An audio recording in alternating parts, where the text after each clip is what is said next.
Friday night in the Denver condo. It's a crisp Friday night in our Denver condo, the kind where the city hums outside with distant traffic and the faint glow of downtown lights seeps through the blinds. I'm sprawled on the couch, thumbs scrolling aimlessly through my phone, the Rockies game droning softly on the TV. The coffee table is a battlefield of pizza boxes and a half-eaten poke bowl, Lila's pick, as always. She's in the bedroom, door firmly shut, same as the last 3 nights. No good night, no hug, just a wall of cold silence that's starting to feel like a roommate situation rather than a marriage. I knock lightly on the bedroom door and step inside. Lila's lying on her side, facing the wall, her auburn hair fanning across the pillow like a still flame. She doesn't move, doesn't even glance my way. "Hey," I say, keeping my voice low, no edge, just calm. "What's going on, Lila? Why are you shutting me out like this?" Her response comes sharp, thrown at the ceiling without turning. "I don't have to explain why I'm not in the mood, Ethan." I lean against the doorframe, watching the curve of her back, tense and unyielding. She's playing the ice queen again, waiting for me to grovel, to beg for a hint of what's wrong. "You don't." "Okay," I say, slow and deliberate. "But don't be surprised when I stop trying to guess what's in your head."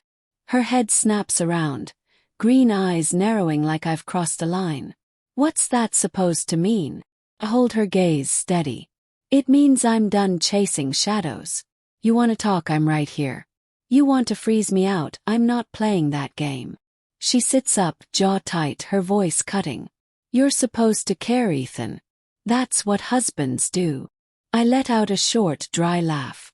"And wives are supposed to talk, not build fortresses. You want to play cold, Lila. Fine. But I'm not your personal heater." She stares, waiting for me to crack, to apologize, to fold. "You don't." I turn and head to the garage, where my '67 Mustang sits, half restored, a project that's been my sanity these past months. The smell of oil and metal grounds me, cutting through the fog of her silence. She thinks I'll come crawling back, pleading for her to open up. Not tonight. Saturday morning tensions. Saturday morning, I'm up early, brewing coffee in the kitchen. The condo's quiet except for the hum of the fridge and the distant roar of I-25 traffic. Lila shuffles in, wearing yoga pants and an oversized University of Colorado sweatshirt. Her hair a tangled mess. No good morning, no eye contact. She grabs a mug, starts scrolling her phone, and sits at the table like I'm invisible. I sip my coffee, watching her, then break the silence, keeping it light. "So, you gonna tell me what's eating you, or are we playing the silent game all day?" She doesn't look up. "I shouldn't have to spell it out, Ethan. If you cared, you'd figure it out." I set my mug down, slow and deliberate. "Oh, so I'm a psychic now. Oh, let me guess. You're pissed because I didn't magically know you wanted a date night. Or maybe you're mad I didn't book us a weekend in Breckenridge." Her eyes snap up, sharp and green.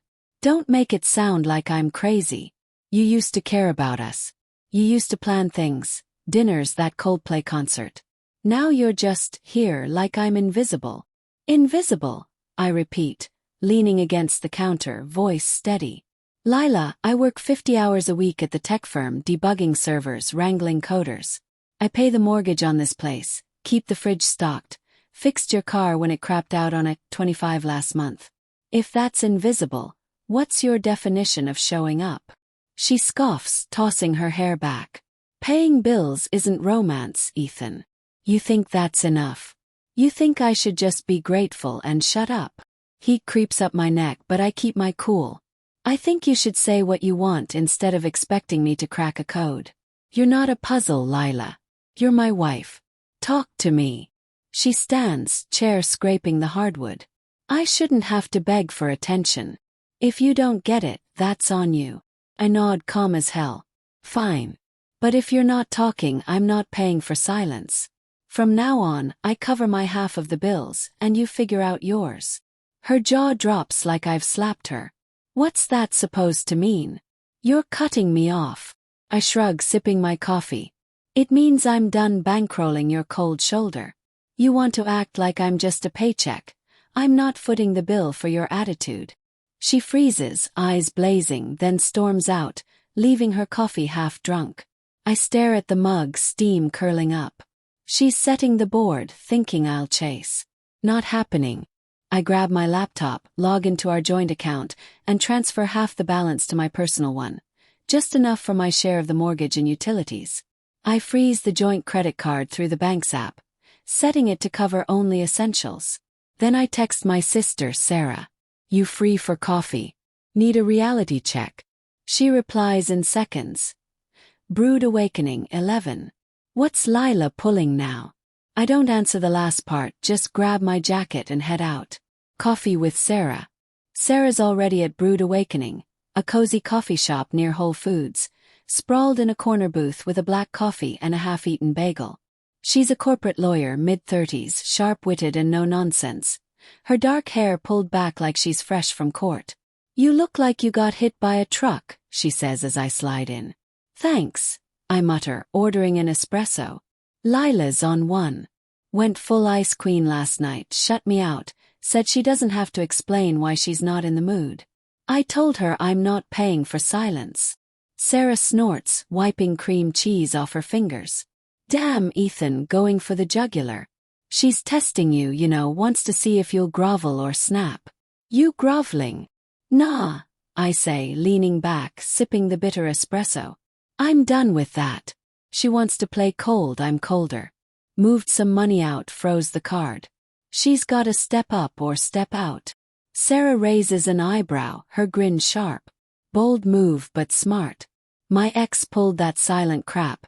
Thought he could guilt me into chasing him. You gotta set boundaries, Ethan, hard ones. Make her see you're not her doormat. I nod, staring into my cup. She's been dodging for months. I suggested dinner last week. A trip to Vail 2 weeks ago.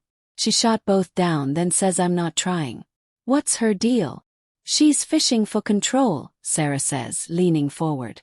Wants you to jump through hoops to prove you care. Don't call her bluff, but keep it tight. Don't let her flip it on you. Already on it, I say. If she wants to play single, she can pay her own way. Sarah laughs loud enough that the barista glances over. That's my brother. Just watch your back, she's gonna double down. Saturday night showdown. When I get home, Lila's on the couch, scrolling Instagram, legs tucked under her. She doesn't look up, but the tension's thick as Denver fog. I head to the kitchen, grab a soda, and start prepping dinner. Chicken stir-fry, her favorite, not to kiss up, just because I'm hungry. The wok sizzles, the smell of soy sauce and garlic filling the air. She walks in 10 minutes later, leaning against the doorframe, arms crossed. What's this? You cooking now? Her tone's sharp, testing if I'm trying to make nice. Yep, I say, not turning around, tossing peppers into the pan. Figured I'd eat something decent. You want some, it's on the stove. She hesitates, then sits, phone still in hand. You didn't ask if I wanted to go out. Keep stirring, spatula scraping.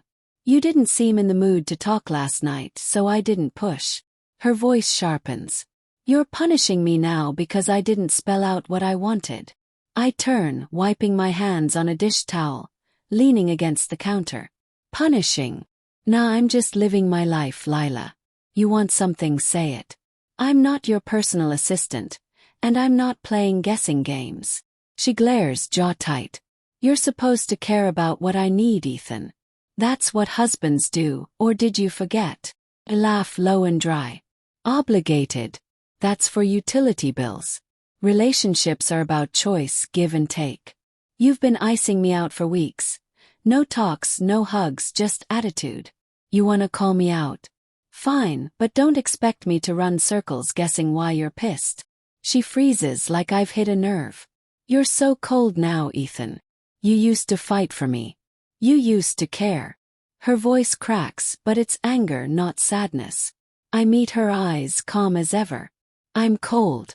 You've been a ghost in this house. No warmth, no nothing, just complaints. You wanna call me cold, Lila? Look in the mirror first. She stands, chair scraping again.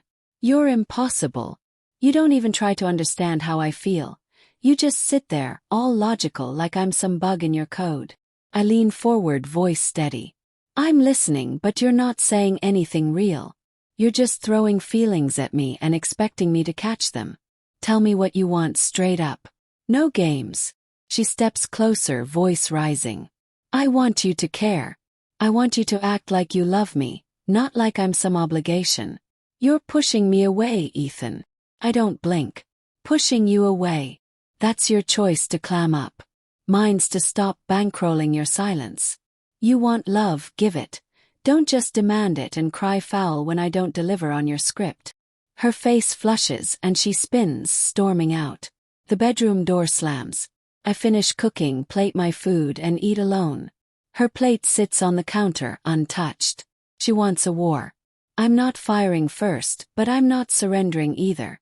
Monday at work and a new revelation. Monday morning I'm at work, IT manager for a tech firm downtown. Decent pay, long hours, dealing with server crashes and entitled coders who think they're the next Elon Musk. My phone buzzes at lunch. A text from Sarah. Heard from a friend at Lila's office. She was all over some guy at a team hangout last week. You good? I don't reply right away. She's taking her games public. Cute. In the break room grabbing a soda, I text Sarah back. She's fishing for a reaction. Not getting one. I've already rerouted my salary to my personal account, frozen the joint card for anything but essentials. Mortgage, utilities, nothing else. If Lila wants to play, she's on her own dime. Monday night confrontation.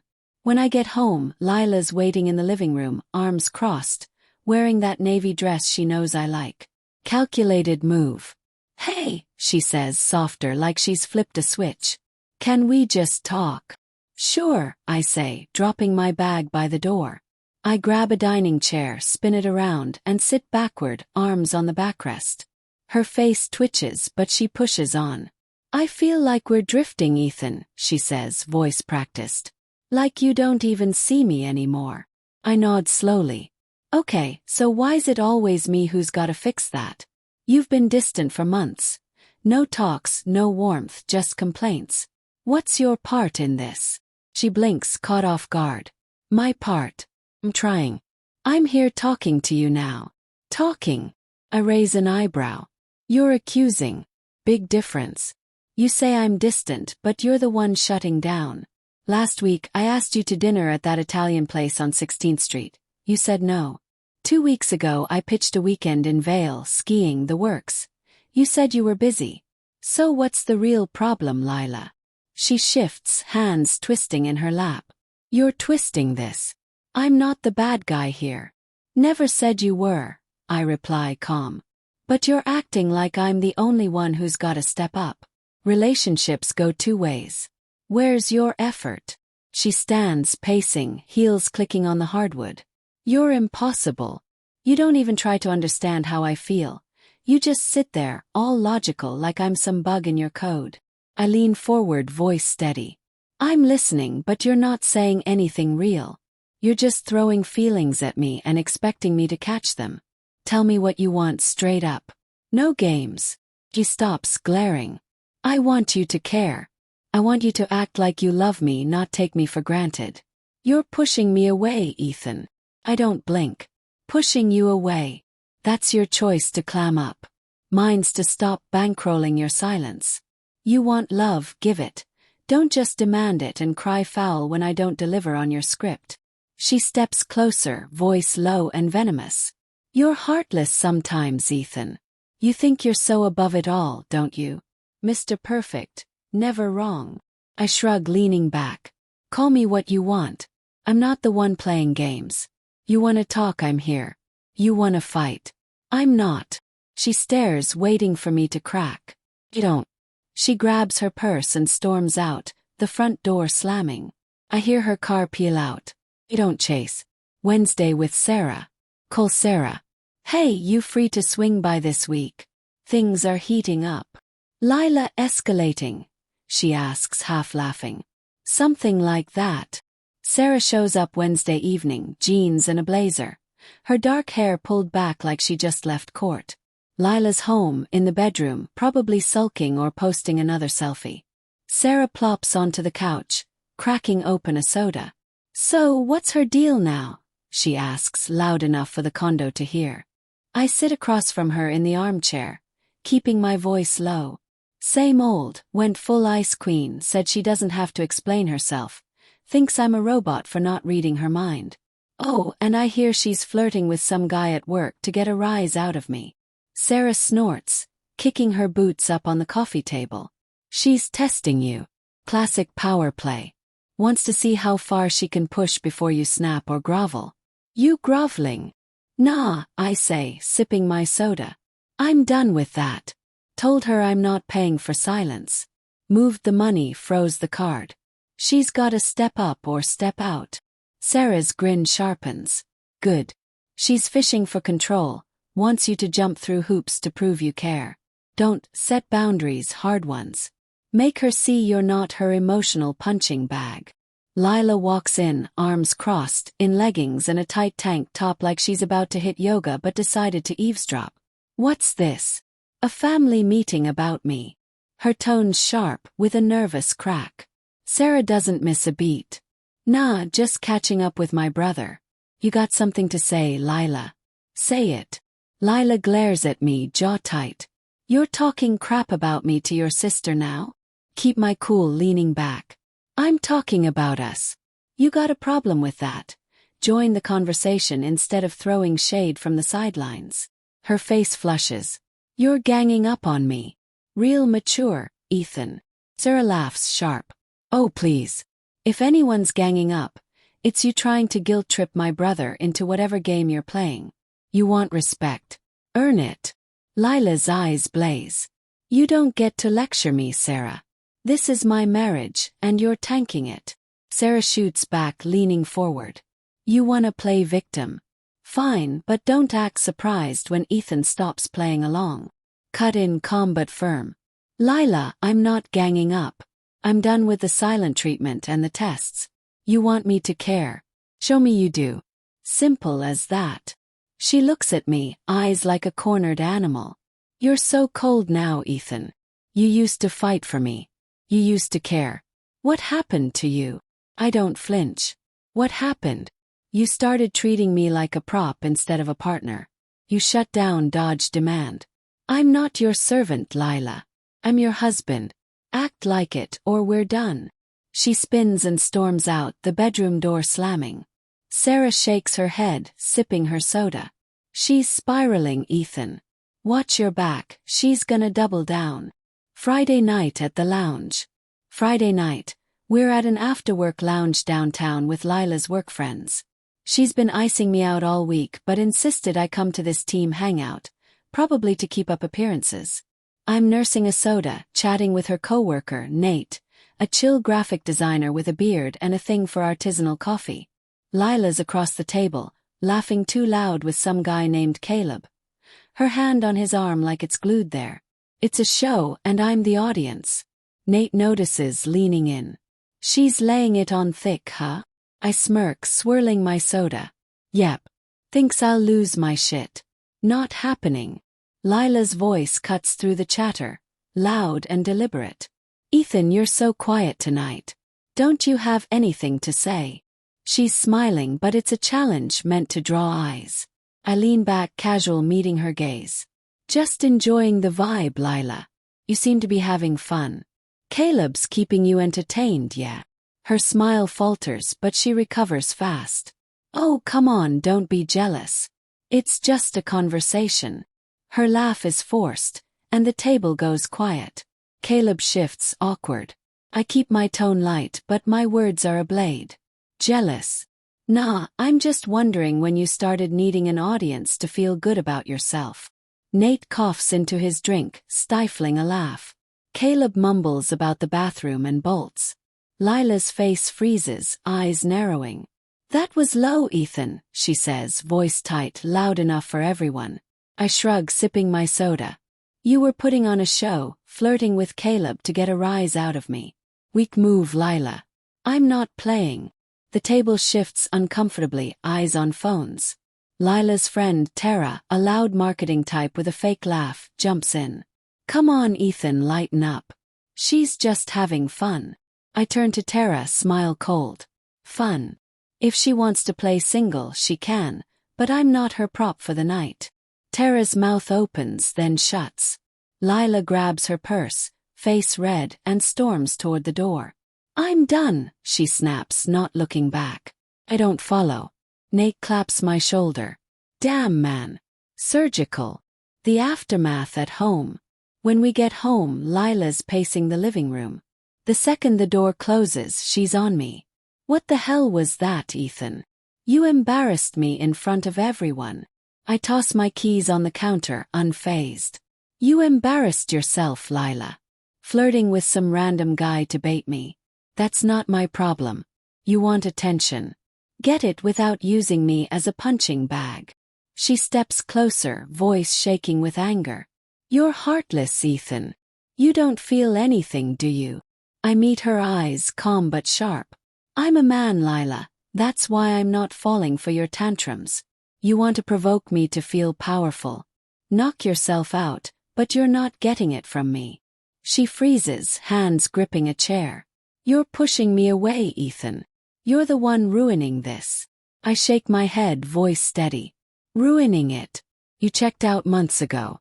You stopped talking, stopped caring, and now you're mad I'm not chasing you.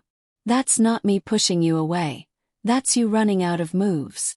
She stares, eyes blazing, then spins and storms to the bedroom. The door slams.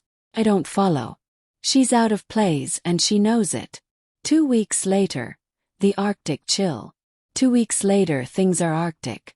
Lila's back, but we're like strangers sharing a condo. She's all fake smiles, posting selfies on Instagram with captions like living my truth. I'm not buying it.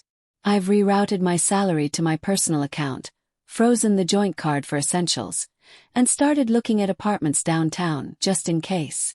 One night, she tries the soft approach, sliding into bed next to me, her hand brushing my shoulder. Ethan, she whispers, voice all honey. I miss us.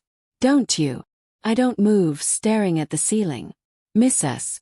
Funny, because you've been acting like us doesn't exist for months. He pulls back, stung. I'm trying here. Why can't you meet me halfway?